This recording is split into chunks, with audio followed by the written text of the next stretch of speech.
जय गजानन, जय श्रीमन नारायण, जय आदिशक्ति माता। प्रिय श्रोताओं, आज हमारे इस वीडियो में श्रवण करेंगे एकादशी पर मरने वाले को क्या होता है, क्यों नहीं मिलता अन्न का एक दाना।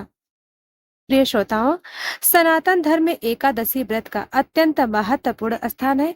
यह व्रत भगवान विष्णु को समर्पित है और यह प्रत्येक पक्ष के 11वें दिन शुक्ल और कृष्ण पक्ष को आता है।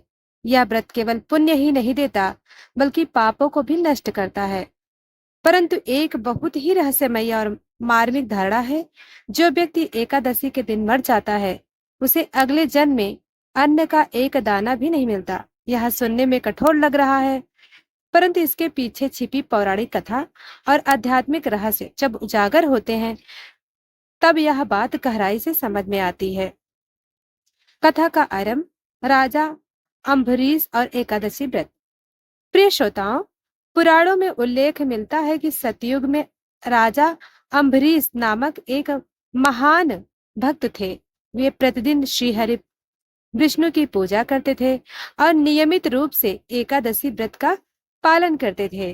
उनका नियम था कि वे दशमी से ही अन्न जल त्याग देते थे और द्वादशी के दिन व्रत खोलते थे। राजा अम्बरीश एक बार एकादशी व्रत कर रहे थे। द्वादशी दिन व्रत तोड़ने से पहले ठीक दुर्वासा ऋषि उनके महल में पधारे। राजा ने ऋषि को आदर पूर्वक भोजन हेतु आमंत्रित किया। दुर्वासा ऋषि स्नान हेतु नदी पर गए और लौटने में विलंब हो गया। राजा द्वादशी सीमित अवधि में व्रत खोलना चाहते थे, क्योंकि नियम था कि यदि समय बीत जाए तो व्रत का पुण्य समाप्त हो जाता है। उन्होंने सलाहकारों से पूछकर केवल एक तुलसी पत्र जल के साथ ग्रहण कर लिया और व्रत तोड़ दिया, ताकि समय रहते व्रत पूर्ण हो जाए। जब दुर्वासा ऋषि लौटे और यह देखा कि राजा ने व्रत तोड़ लिया तो वे क्रोधित हो गए और राजा को शाप देना चाहा, परंतु भगवान विष्णु ने स्वयं हस्तक्षेप कर राजा की रक्षा की और ऋषि को शांति से समझाया। प्रिय श्रोताओं, यह कथा हमें बताती है एकादशी व्रत में समय और नियम का पालन अत्यंत आवश्यक है। प्रिय श्रोताओं, पुराणों में एक कथा आती है जो इस मान्यता को स्पष्ट करती है कि एकादशी पर मरे हुए व्यक्ति को अगले जन्म में अन्न नहीं मिलता। पुराने समय में सौदास नामक एक राजा था। उसने अपने जीवन में कई धर्म किए थे, लेकिन कई स्थानों पर उसने एकादशी अपमान भी किया। एक बार दुर्भाग्यवश वह एकादशी के दिन युद्ध में मारा गया। मृत्यु के बाद यमदूत आए, लेकिन विष्णु दूतों ने उन्हें रोक दिया, क्योंकि मृत्यु एकादशी पर हुई थी। उसे स्वर्ग नहीं मिला, परंतु नरक भी नहीं मिला। राजा की आत्मा प्रेत योनि में भटकती रही, परंतु उसे किसी भी लोक में स्थिरता नहीं मिली। अन्न तो क्या, उसे जल तक नहीं मिला। हर बार जब वह किसी पेड़ से फल या पत्ता गिरता देखता और खाने को दौड़ता, वह चीज तुरंत सूख जाती या गायब हो जाती। राजा की आत्मा ने एक बार नारद मुनि से प्रार्थना की कि मुझे भूख प्यास से मुक्ति दो। नारद मुनि ने ध्यान पूर्वक देखा और कहा, तुम एकादशी पर मरे थे और तुम्हारे जीवन में एकादशी का अपमान भी हुआ था। यह एक रहस्यमय समय होता है। उन्होंने कहा, जो व्यक्ति एकादशी के दिन मरता है वह दो अवस्थाओं के बीच फंस जाता है।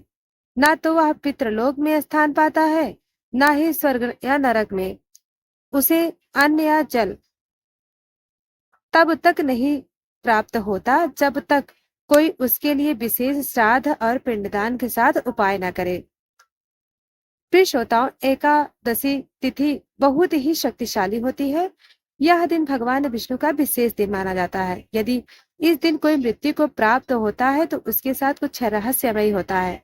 वह व्यक्ति तत्कालीन पुण्य और पाप दोनों से मुक्त हो जाता है। यदि उसने जीवन में एकादशी व्रत किया हो तो, यदि उसने एकादशी का अनादर किया हो या धर्महीन जीवन जीवा हो तो एकादशी का समय ही उसका कर्म फल का निलंबन कर देता है। इस स्थिति में आत्मा भूख और प्यास से तड़पती है, क्योंकि वह किसी भी लोक की अधिकारिता में नहीं होती। ऐसी आत्माओं को श्राद्ध, पिंडदान और गायत्री मंत्र द्वारा विशेष रूप से शांति दी जा सकती है। गरुड़ पुराण में कहा गया है कि जो एकादशी व्रत पर मरता है, वह पुण्यवान भी हो तो उसे अन्न तभी मिलेगा जब उसके वंशज या परिवारजन विशेष विधान से एकादशी मृत्यु तर्पण करे। श्राद्ध और पिंडदान के अभाव में ऐसी आत्माएं वायु, गंध, परछाई या पक्षी के रूप में भटकती रहती हैं। अन्य क्यों नहीं मिलता? आध्यात्मिक रहस्य। एकादशी का दिन पदार्थ त्याग और आत्मा की उन्नति के लिए होता है। इस दिन स्वयं अन्न जीवित तत्व बन जाता है, जिसे पालन पापहार नहीं बल्कि पाप वृद्ध कहा गया है। इसलिए एकादशी को अन्न वर्जित किया गया है। जो आत्मा इस दिन शरीर त्यागती है, उसे ब्रह्मांडीय नियमों के अनुसार अन्न से वंचित रहना होता है, क्योंकि वह स्वयं शरीरधारी होकर अन्न ग्रहण नहीं कर सकती। यह संकेत करता है कि आत्मा को भोजन की नहीं, पिंडदान और शांति कर्मों की आवश्यकता होती है। प्रिय श्रोताओं, यदि कोई व्यक्ति एकादशी के दिन मृत्यु को प्राप्त हो तो उसके परिवारजनों में निम्न कार्य अवश्य करने चाहिए। नंबर 1, विशेष पिंडदान। एकादशी मृत्यु विशेष पिंडदान किसी तीर्थ स्थल या ब्राह्मण से कराएं। विष्णु सहस्त्र नाम का पाठ। 7 दिनों तक विष्णु सहस्त्र नाम का पाठ कर आत्मा को शांति दें। गंगा जल से तर्पण और पंचगव्य से स्नान। हरि नाम संकीर्तन, भजन कीर्तन और नामस्मरण से आत्मा को गति होती है। प्रिय श्रोताओं, एकादशी पर मृत्यु कोई साधारण बात नहीं, यह एक महासंक्रमण का दिन है, समय होता है जिसमें आत्मा को भटकाव भी मिल सकता है और मोक्ष भी। यदि जीवन में धर्म का पालन किया हो तो यह मृत्यु मोक्ष का द्वार बनती है, अन्यथा यह आत्मा के लिए गंभीर संकट बनती है। इसलिए जरूरी है कि हम एकादशी व्रत का सम्मान करें, दूसरे को भी इस महिमा को बताएं।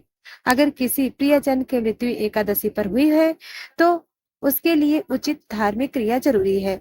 जय श्री हरि, हरि बोल, हरि हरि। प्रिय श्रोताओं, अब आइए एक कथा और श्रवण करते हैं। बहुत समय पहले की बात है। कांचीपुर नामक नगर में धर्मशील नामक एक अत्यंत पवित्र, सत्यवादी, विष्णु भक्त ब्राह्मण रहते थे। वे जीवन भर भगवान विष्णु की उपासना में लगे रहते थे। प्रतिदिन संध्या वंदन, जप, यज्ञ और दान करते थे।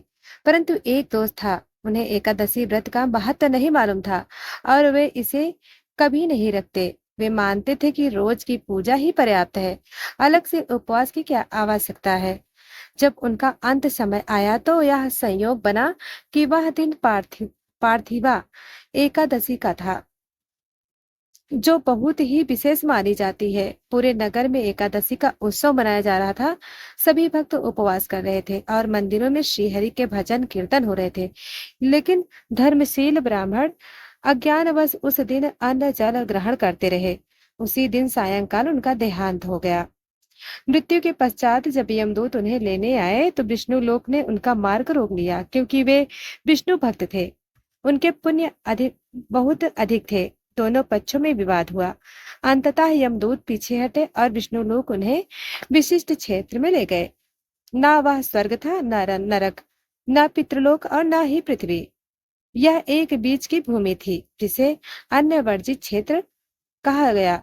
इस क्षेत्र में धर्मशील ब्राह्मण की आत्मा को रखा गया और जहाँ कोई अन्न जल या गंध भी नहीं पहुंचती थी। दिन बीते, महीने बीते, परंतु आत्मा को भूख लगती रही, पर कुछ भी ना मिला। जहां से हवा अन्न की गंध आती, वहां पहुंचने पर वह गंध की अदृश्य हो जाती।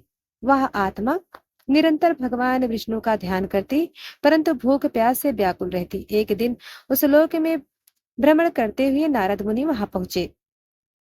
और नारद मुनि और आत्मा का संवाद। नारद मुनि ने धर्मशील आत्मा से पूछा, हे पुण्यात्मा, तुम तो विष्णु भक्त थे, इतना कष्ट क्यों भोग रहे हो?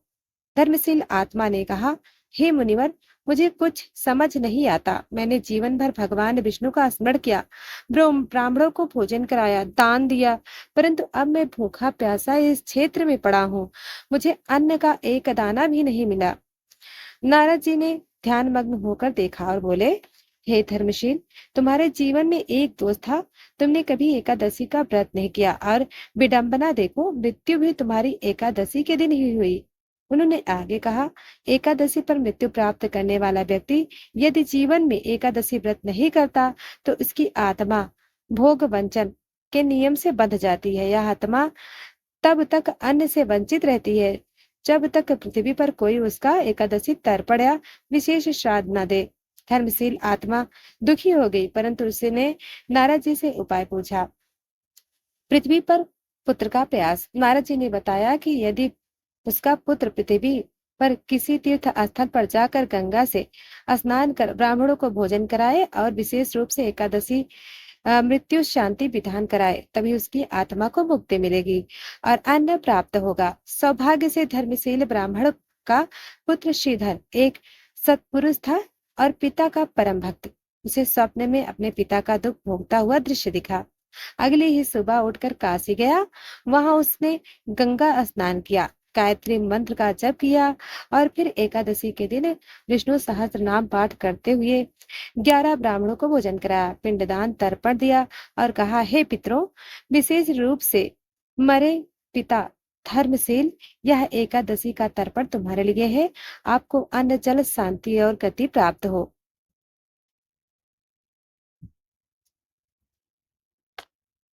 हे पितरों, विशेष रूप से मेरे पिता धर्मशील, यह एकादशी का तर्पण तुम्हारे लिए है। आपको अन्न जल शांति और गति प्राप्त हो। श्री हरि की कृपा से मोक्ष की प्राप्ति हो। जैसे ही पिंडदान पूरा हुआ, ऊपर उस अन्न वर्जित लोक में आकाश से अन्न और जल वर्षा होने लगी। धर्मशील आत्मा ने वर्षों बाद जल ग्रहण किया। नारद मुनि ने प्रसन्न होकर कहा, तुम्हारे पुत्र ने तुम्हारे लिए एकादशी का श्रद्धा तर्पण किया। अब तुम इस क्षेत्र से मुक्त हो और विष्णु धाम प्राप्त करोगे। इसके बाद धर्मशील ब्राह्मण की आत्मा भगवान विष्णु के बैकुंठ लोक को प्राप्त हुई। प्रिय श्रोताओं, एकादशी केवल उपवास का दिन नहीं, बल्कि आत्मा की गति को निर्धारित करने वाला दिन है। जो व्यक्ति एकादशी पर मरता है और जीवन में व्रत करता है, उसे मोक्ष मिल सकता है, परंतु जो व्रत ना करे और इस दिन मरे, उसे अन्न जल यहाँ तक कि शांति भी नहीं मिलती। श्राद्ध, पिंडदान और विशेष एकादशी तर्पण ही आत्मा को शांति देते हैं। संतान का धर्म है कि पूर्वजों की मुक्ति के लिए प्रयास करे। प्रिय श्रोताओं, इस कथा से केवल एक ब्राह्मण नहीं, बल्कि प्रत्येक आत्मा के लिए संदेश है। एकादशी का सम्मान करें, उसका पालन करें। यह तिथि व्रत सिर्फ व्रत नहीं, आत्मा की मुक्ति का द्वार है। और यदि किसी अपने की मृत्यु एकादशी पर हुई हो, तो यह कथा आपको यह बताती है कि उस आत्मा को कैसे शांति मिल सकती है। जय श्री हरि, जय श्रीमन नारायण। प्रिय श्रोताओं, अगर आपको यह कथा अच्छी लगी हो तो चैनल को सब्सक्राइब करें, बेल आइकन को जरूर दबाएं, ज्यादा से ज्यादा लोगों को शेयर करें। धन्यवाद।